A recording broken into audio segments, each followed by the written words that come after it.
Salut tout le monde, c'est Sujata ici. Je voulais prendre le temps de vous souhaiter une merveilleuse année 2019. Je vous souhaite une année de dépassement, une année d'accomplissement, mais surtout que tout ça soit fait dans la plus grande sérénité possible.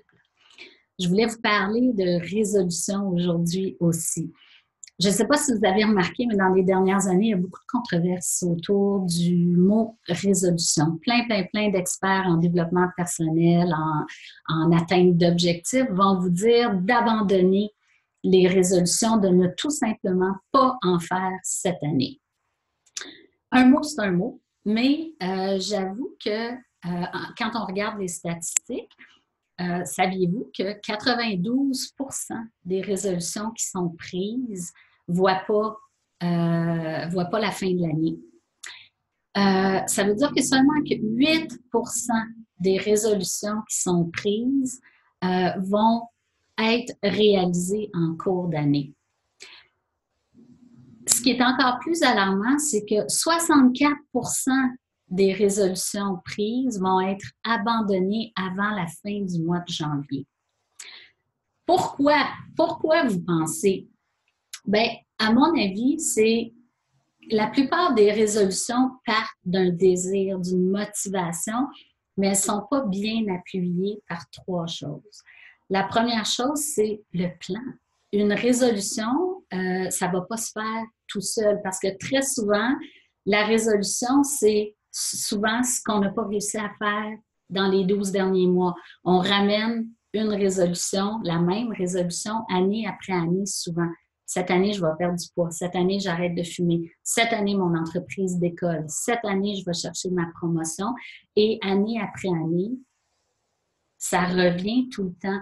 Pourquoi? Parce que justement, ce n'est pas appuyé par un plan.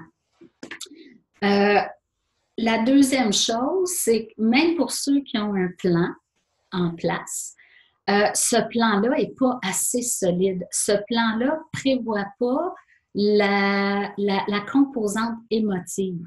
Quand on veut faire une transformation, il y a un effort, il y a de la douleur là-dedans, il y a de l'incompétence aussi. On doit devenir une autre personne.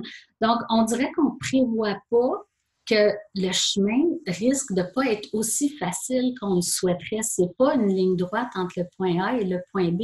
Il y a un peu de zigzag là-dedans. Il y a des gens qui tombent, qui doivent se relever. Et beaucoup de gens, quand ils tombent, quand ils ne font pas ce qu'ils ont dit qu'ils auraient fait, donc quand ils ne respectent pas leurs engagements, sont très durs envers eux-mêmes au lieu d'accepter que, OK, je suis tombée cette fois-ci, je n'ai pas respecté mes engagements, je me remets sur les rails. Bien, au lieu de ça, vont se dire, bon, encore une fois, je ne réussirai pas, j'ai perdu le momentum, ce n'est pas le bon timing, donc vont aller chercher des excuses pour abandonner. La troisième chose, c'est qu'on est des êtres d'habitude. 95% de nos actions, de nos pensées, de nos paroles sont inconscientes. C'est tout programmé à travers toutes les expériences qu'on a vécues dans notre vie. Et pour changer une habitude, il faut vraiment s'observer. Il faut à tous les jours évaluer ce qu'on a fait. Donc, avoir décidé ce qu'on avait prévu de faire, ce qu'on voulait faire dans la journée, ce qui était prioritaire, et à la fin de la journée, évaluer, bien, est-ce qu'on a fait ce qu'on avait dit qu'on allait faire? Sinon, pourquoi il faut aller creuser, là, qu'est-ce qui s'est passé? Il y a plein d'options, plein de réponses pour vous. Donc, avec l'agenda Attitude Orange, si vous prenez l'habitude de fixer vos priorités le matin, puis d'observer à la fin de la journée, est-ce que j'ai réalisé tout ça? Utilisez l'outil d'évaluation que vous avez dans votre page de droite, qui est l'évaluation de la semaine. Finalement, utilisez-la au quotidien. Je sais qu'il n'y a pas d'espace dans l'agenda pour faire ça, mais vous pouvez le faire mentalement ou encore mieux dans un cahier parce que quand on écrit, on dirait qu'on réalise encore plus ce qu'on fait, ce qu'on devrait faire, ce qu'on ne fait pas. Donc, ça ne vous surprendra pas que je vous dise que le mot phare pour Attitude Orange cette année, donc le mot que je vous offre, c'est le mot progression. on est sur un chemin avec des hauts et des bas et il faut tout simplement avancer à notre rythme et accepter que on n'ira pas toujours à la vitesse qu'on voudrait aller. Il y a beaucoup de choses dans notre vie. Il n'y a pas simplement nos 3 objectifs qu'on se fixe. Qu'on se fixe au début du mois, au début du trimestre, peu importe comment vous travaillez pour fixer vos objectifs annuels. Il y a plein d'autres responsabilités qu'on a dans notre vie, puis tout ça devient emmêlé des fois, puis on devient dépassé. Et nos grands objectifs, nos grandes transformations, nos résolutions, bien, c'est ça qui en paye le prix trop souvent. Donc, si jamais vous voulez avoir une méthode de travail qui va venir accompagner votre agenda attitude orange, je pointe là, c'est parce que je l'ai à côté de moi. Je vous propose de vous joindre au plan 90 jours. On m'a beaucoup posé la question dernièrement, oui, mais il commence quand le plan 90 jours? Le plan 90 jours, il n'y a pas de début ni de fin. C'est une méthode sur 90 jours parce que de travail, en fait. C'est une méthode sur 90 jours pour que vous fixiez des objectifs et que vous puissiez observer votre progression pendant ce 3 mois-là et apprendre sur vous-même, sur la façon dont vous gérez vos urgences, vos vraies, vos fausses urgences, vos priorités. Donc, il y a tous les outils là-dedans pour apprendre à vous observer.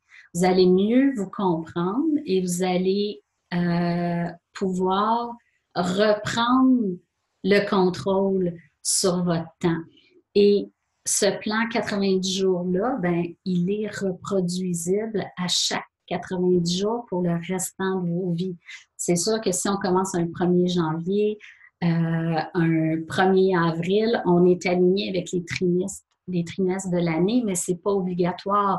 Peu importe quand vous commencez un plan 90 jours, vous savez que vous vous engagez pour 90 jours à atteindre des objectifs. Donc, c'est ça l'important dans le plan. Et il vient avec des vidéos qui vont vous expliquer plusieurs concepts qu'on connaît, mais qu'on a besoin de se faire réexpliquer, qu'on a besoin d'appliquer aussi. C'est pas parce qu'on le sait qu'on l'applique dans notre vie. Donc, ces vidéos-là vont vous accompagner dans votre réflexion et je vous promets, c'est une garantie, si vous écoutez les vidéos, si vous faites le travail de planifier vos 3 mois, nécessairement, vous allez être transformé à la fin de ce 3 mois-là. Donc, il se peut qu'on se revoie dans le plan 90 jours, mais sinon, transformez vos résolutions en plan d'action et adoptez le mot progression parce que c'est un peu comme l'histoire du lièvre et de la tortue. On veut vous voir terminer la course. L'idée, c'est pas d'aller le plus vite possible, c'est de terminer la course. Alors, sur ce, encore une fois, je vous souhaite une excellente année 2019 et on se revoit dans la prochaine infolette. Au revoir.